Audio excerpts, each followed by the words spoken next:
Para sa pamilyang Marcos, tanungin ninyo ang inyong konsensya. 5 pangulo na ang dumaan sa kasaysayan ng Pilipinas. Ngunit sa loob ng mahigit 30 taon, iisa lamang ang nagpakita ng tapang at malasakit upang kilalanin ang ama ninyo, si Ferdinand Marcos, Sir, si Pangulong Rodrigo Roa Duterte, ang nagbigay ng nararapat na pagkilala at pinayagang may libing ang inyong ama sa libingan ng mga bayani may buong military honors. Bilang isang sundalo, dating Pangulo at Commander-in-Chief, ang inyong ina na si Imelda Marcos ay nahatulang guilty ng Sandigan Bayan.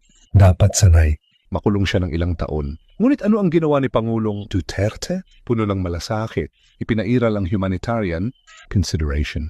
Hindi siya pinakulong dahil sa kanyang katandaan at kalagayan. Ngunit ano ang isinukli ninyo? Inuna ninyo ang pansariling interes sa politika. Iligal ninyong inaresto si Pangulong Duterte, isinuko ninyo siya sa mga dayuhan, pinaliwala ninyo ang batas ng ating sariling bayan. Ginamit ninyo ang buong puwersa ng pulisya at militar laban sa isang 79 years old na dating Pangulo. Makatarungan ba ito? Tama ba ito? May natitira pa ba kayong konsensya?